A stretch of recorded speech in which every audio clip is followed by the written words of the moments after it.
శరన్నవరాత్రుల్లో అమ్మవారు 3వ రోజు అన్నపూర్ణ అమ్మవారిగా దర్శనమిస్తారు. సకల ప్రాణికోటికి జీవనాధారం అన్నం. అందుకే అన్నంను పరబ్రహ్మ స్వరూపం అంటారు. అందుకే ఈ తల్లిని సృష్టి పోషకరాలి రూపంలో కొలుస్తారు. ఆది భిక్షువైన ఈశ్వరుడికి సైతం భిక్ష పెట్టిన అమ్మ అన్నపూర్ణాదేవి.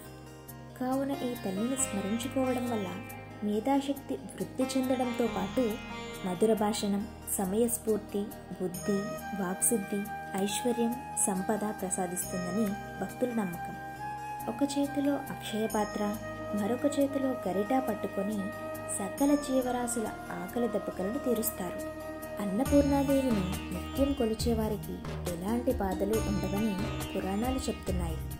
సకల ప్రాణుల్లో చైతన్య స్వరూపిణి అయి ప్రాణులకు మంచి బుద్ధిని ప్రసాదించే బ్రహ్మ విద్యాస్వరూపిణి అన్నపూర్ణాదేవి కథ. దక్షయజ్ఞం అయిన తర్వాత సతీదేవి పార్వతీదేవిగా జన్మిస్తుంది. పెద్దయ్యాక ఈశ్వరుణ్ణి పెళ్లి చేసుకోవాలని కోరుకుంటుంది. పరమశివుడు హిమాలయాల్లో ఘోర తపస్సు చేస్తున్నాడు. ఆ విషయం తెలుసుకున్న పార్వతీదేవి హిమాలయాల్లో తపస్సు చేసుకుంటున్న ఈశ్వరుణ్ణి ఆరాధిస్తుంది. శివుడిని యజ్ఞం నుండి మేల్కొల్పడానికి దేవతలు మన్మధుడి సహాయం కోరుతారు. మన్మధుడు శివుడిపై పుష్పబాణం ప్రయోగిస్తాడు. ఫలితంగా శివుడి జ్ఞానం చెదిరిపోతుంది.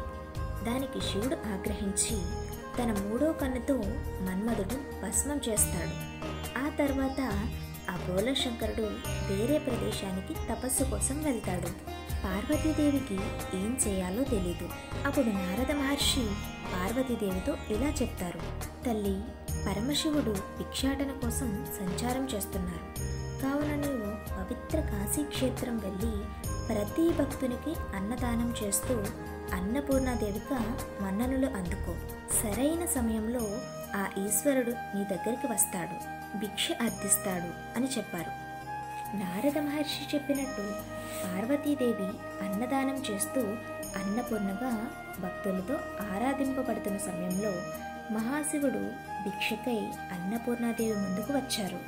పార్వతీదేవి భర్తను గుర్తుపట్టి చేయి పట్టుకుంది.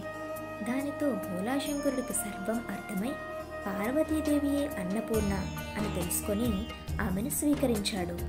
అప్పటి నుండి పార్వతీదేవి కాశీక్షేత్రంలో అన్నపూర్ణాదేవిగా వెలిసింది. కాశీ విశ్వేశ్వరుడిగా పరమశివుడు వెలిశాడు. ఇలా అన్నపూర్ణాదేవి ఆ భోళాశంకరుడికి సైతం భిక్ష వేసింది. కాశీ అన్నపూర్ణాదేవికి సంబంధించిన మరొక కథ. ఒకసారి పరమశివుడు ప్రపంచంలో అన్నంతో సహా అన్నీ మావే అని అంటాడు. భక్తుల ఆకలిని తీర్చే అమ్మ అయిన పార్వతీదేవికి శివుడు మాటలు నచ్చక కాశీ విడిచి కనిపించకుండా వెళ్ళిపోతుంది. దాంతో ఆహారం దొరకక ప్రజలు తప్పించిపోయారు. ప్రజల కష్టాలను చూడలేని జగన్మాత తిరిగి వచ్చి అందరి ఆకలిను తీరుస్తారు. చివరికి ఆహారం యొక్క ప్రాముఖ్యతను గుర్తించిన శివుడు తన మాటలను వెనక్కి తీసుకొని భిక్ష పాత్రను పట్టుకొని పార్వతీదేవి ముందుకు వెళ్ళి ఆహారాన్ని అడిగినట్టు చెప్తారు. అప్పటి నుండి పార్వతీదేవి నేటికి కూడా భక్తుల ఆకలిని తీరుస్తూనే ఉందని నమ్ముతారు. ఇంతటితో కథ సమాప్తం. ఈ వీడియో మీకు నచ్చినట్లయితే లైక్ చేసి షేర్ చేయండి.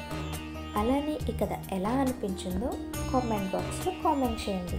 అండ్ ఇలాంటి మరిన్ని వీడియోస్ కోసం నా ఛానల్ని అయితే సబ్స్క్రైబ్ చేయండి.